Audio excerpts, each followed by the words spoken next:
ब्रायरक्लिफ मनोचिकित्सालय का माहौल पहले से ही बेहद खौफनाक था।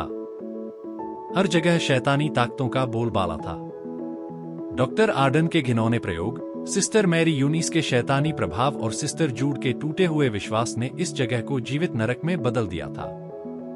इस भयानक माहौल में भी वहां के मरीज और स्टाफ लगातार डर और उलझनों से जूझ रहे थे। सिस्टर जूड, जो पहले ब्रायरक्लिफ की मुखिया थी, अब एक मरीज बन चुकी थी। उसकी हालत अब दयनीय हो चुकी थी। वह अपनी पुरानी पहचान और ताकत खो चुकी थी। उसे लगातार सिस्टर मैरी यूनिस द्वारा तंग किया जा रहा था, जो अब शैतानी शक्तियों के कब्जे में थी।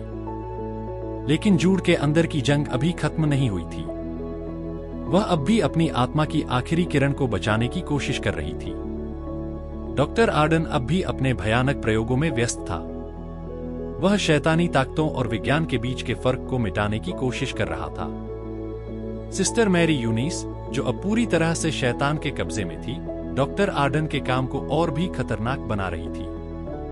वह अब ब्रायरक्लिफ में पूरी तरह से आतंक का शासन चला रही थी। डॉक्टर आर्डन, जो कभी सिस्टर मैरी यूनिस को पसंद करता था, अब उसकी शैतानी ताकतों से डरने लगा था। वह देख सकता था कि सिस्टर मैरी यूनिस अब इंसान नहीं रही, बल्कि शैतान का एक कठपुतली बन चुकी थी। उसकी शैतानी हंसी, उसके क्रूर इरादे और उसकी अजीबोगरीब हरकतों ने ब्रायरक्लिफ में सभी को आतंकित कर दिया था। किट वॉकर, जो खुद को निर्दोष मानता था और अपनी पत्नी को ढूंढने की कोशिश में था, अब भी ब्रायरक्लिफ के जाल में फंसा हुआ था। उसे डॉक्टर आर्डन के प्रयोगों का शिकार बनाया जा रहा था और वह धीरे धीरे अपनी सारी उम्मीद खोता जा रहा था।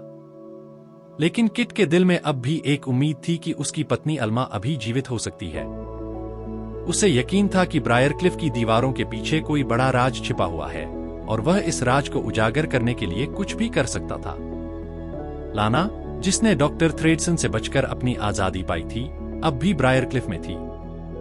उसे ब्लडी फेस की सच्चाई का पता चल चुका था, लेकिन वह अब भी ब्रायरक्लिफ के बाहर अपनी जिंदगी को लेकर चिंतित थी। डॉक्टर थ्रेडसन का साया अब भी उसके पीछे था और वह जानती थी कि उसे इससे हमेशा के लिए छुटकारा पाना होगा। लाना की हालत भी दिन ब दिन बिगड़ती जा रही थी। उसने अपने अंदर के डर और घबराहट को काबू में रखने की कोशिश की, लेकिन ब्रायरक्लिफ की शैतानी ताकतों के सामने वह कमजोर पड़ने लगी थी। उसे अपनी मानसिक स्थिति पर काबू रखना बेहद मुश्किल हो गया था। सिस्टर जूड, जो कभी ब्रायरक्लिफ की सबसे ताकतवर महिला हुआ करती थी, अब पूरी तरह से बिखर चुकी थी। उसकी मानसिक स्थिति अब ऐसी हो गई थी कि वह अपनी पुरानी पहचान और जीवन के हर हिस्से को भूलने लगी थी। सिस्टर मैरी यूनिस ने उसकी हालत को और भी बिगाड़ने के लिए उसे मानसिक तौर पर प्रताड़ित किया। इस कड़ी में एक ऐसा मोड़ आता है जब सिस्टर मैरी यूनिस सिस्टर जूड को लेकर एक खौफनाक खेल खेलती है।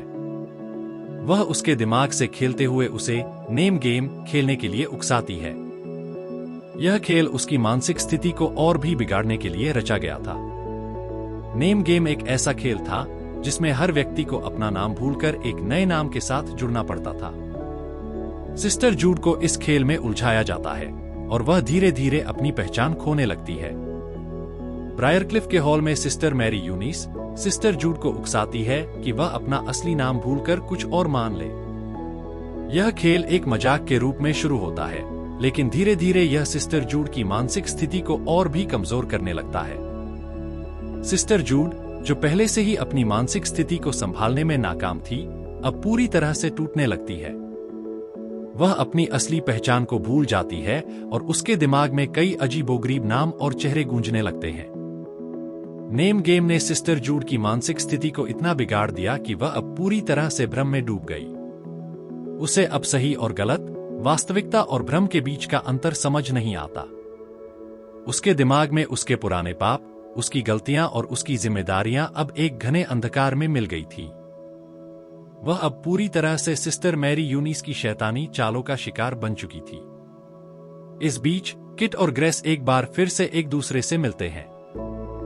ग्रेस, जो पहले मर चुकी थी, अब किसी अजीबोगरीब प्रयोग के बाद वापस आ चुकी थी।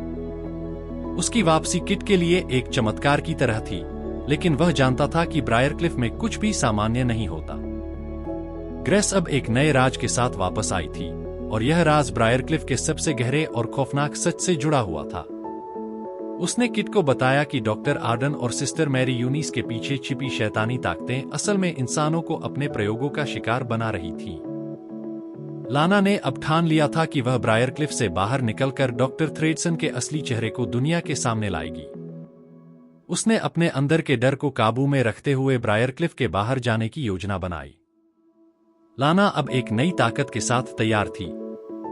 वह जानती थी कि डॉक्टर थ्रेडसन और ब्रायरक्लिफ की शैतानी ताकतों से बचना आसान नहीं होगा, लेकिन वह अब किसी भी हद तक जाने को तैयार थी। द नेम गेम एपिसोड का अंत बेहद डरावना और उलझन भरा था। सिस्टर जूड अब पूरी तरह से अपनी पहचान खो चुकी थी।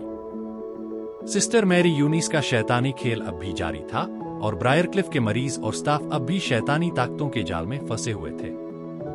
लेकिन इस बार किट, ग्रेस और लाना ने ठान लिया था कि वे अब इस शैतानी खेल का अंत करेंगे।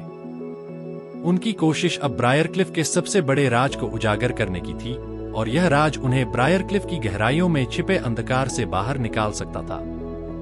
ब्रायरक्लिफ में अब एक नया अध्याय शुरू होने वाला था, और इस बार यह अध्याय और भी खतरनाक और खौफनाक होने वाला था।